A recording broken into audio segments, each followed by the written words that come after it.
तो मैं राजेश भारत, हमारे न्यूज़ चैनल में आप सभी का स्वागत है। आज मैं हूं पंचायती दंगल प्रोग्राम के तहत गांव बजीतपुर में। जैसा कि हमने कल आपको दिखाया था कि यहां पर बारात घर का क्या हाल है, शमशान घाट का क्या हाल है और यहां पर जो जोड़ है और सरकारी स्कूल का क्या हाल है।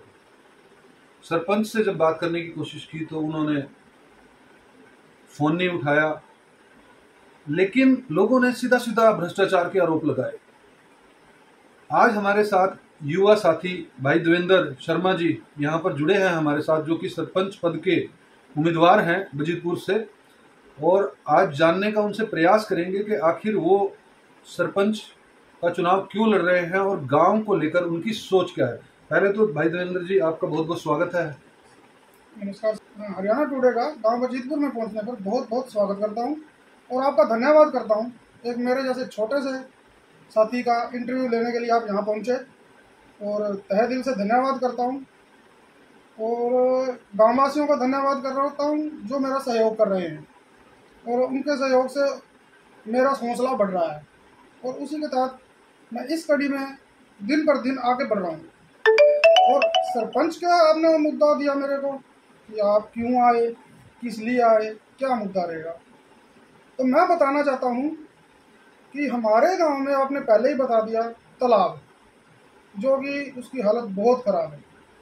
और मैं मानता हूँ कि हमारे गांव का 40% जो आमदनी है वो बीमारी के कारण, स्वास्थ्य का खराब होने के कारण डॉक्टरों के पास जाती है। उसका सबसे बड़ा कारण हमारे गांव का तालाब है, क्योंकि किसी ने भी उसके तरफ ध्यान देने की कोशिश नहीं की। पिछले 10 साल से उसका यही हाल है। उसके बाद शिक्षा का स्तर है जो ठीक है, स्कूल में बिल्डिंग है, लेकिन बच्चा जाने वाला वहाँ पे पढ़ नहीं पाता। क्यों? क्योंकि कोऑपरेट करने वाले नहीं है। और स्कूल में शरारती तत्व हर टाइम उसमें बैठे रहते हैं, जिसकी वजह से बच्चों का माहौल नहीं बन पाता। और कुछ शरारती तत्वों ने गांव में माहौल खराब कर रखा है और उनको मैं बिल्कुल भी अपने साथ लेकर नहीं चलना चाहूँगा, क्योंकि ऐसे जो शरारती तत्व हैं, चाहे वो कुछ भी हों, लेकिन 2-4% होते हैं तो सारे गांव का माहौल बिगाड़ देते हैं। लेकिन शराब, मैं ये कहूँगा वो शराबियों में आते हैं। मैं शराब को जड़ से, नशे को जड़ से ख़त्म करना चाहूँगा। ये जो शरारती तत्व शराब पी के और नशा करके गांव में माहौल बिगाड़ते हैं, उनको दूर करना है।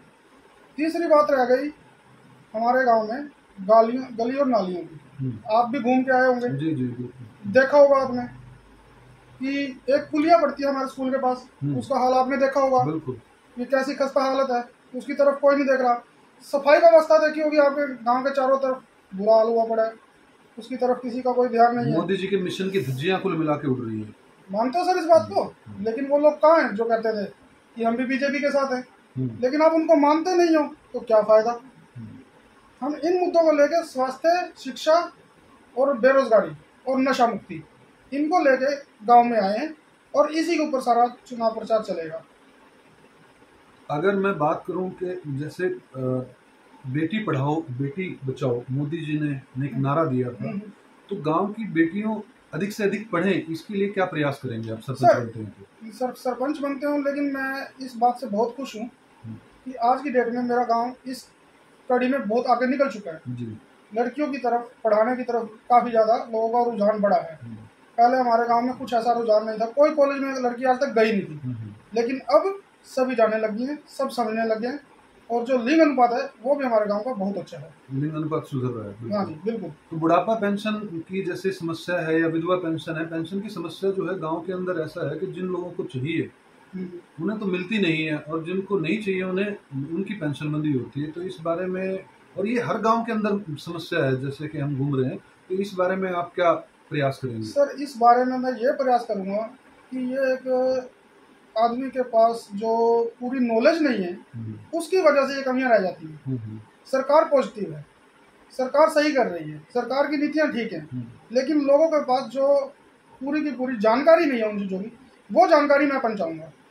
इसके लिए मैं अपने कदम उठाऊंगा, इसीलिए संघर्ष में आए हैं। भ्रष्टाचार को लेके आप क्या कहेंगे? गांव के अंदर बहुत सीधे सीधे कैमरे पर भी आरोप लगे हैं कि जो पिछले सरपंच रहे उन्होंने खुलकर भ्रष्टाचार किया। अभी हम कुंडा कला गांव से आए हैं, जहां पर एक नाली के 14 लाख रुपए का बजट बताया जा रहा है और वो बनवाई। तो इसका क्योंकि भ्रष्टाचार जो है लगता ऐसा है कि अभी भी जड़ों में समाया हुआ है। सर तो इसमें क्या प्रयास करेंगे कि गांव में भ्रष्टाचार मुक्त हो पूरा? सर देखो, मैं ये कहूँगा कि मैं किसी के ऊपर टिप्पणी नहीं करना चाहूँगा जी। क्यों? क्योंकि मेरे पास उनके लिखित में कोई तथ्य नहीं है। नहीं, हम भी टिप्पणी नहीं चाह रहे, लेकिन भ्रष्टाचार लेकिन ये है कि आरोप लगा रहे हैं लोग। जो पिछली पंचायतों ने किया सो किया, हम अपनी बात करेंगे जी। कि हम भ्रष्टाचार को बिल्कुल भी नहीं आने देंगे। और गांव के साथियों ने पहले भी देखा, जब मेरे पापा एक्स सरपंच भी रहे और ब्लॉक समिति में भी रहे। हमारा परिवार पिछले 20 साल से जनता की सेवा में ही है और जैसी सेवा उन्होंने की है वैसी सेवा हम करते रहेंगे। और भ्रष्टाचार के बारे में तो आप लोगों को ज़्यादा जानकारी ले सकते हैं कि उनका परिवार, उनका सारा का सारा कैसा है कि वो। जी। और जनता से अपील करना चाहेंगे, गांव की जनता से कुछ वोट अपील करना चाहेंगे? हाँ, हमारे माध्यम से, आपके माध्यम से मैं जनता से अपील करूंगा, भाइयों सभी लोग साइकिल के सामने वाला बटन दबाकर आने वाली 12 तारीख को मेरे को भारी से भारी बहुमत से सफल बनाएं।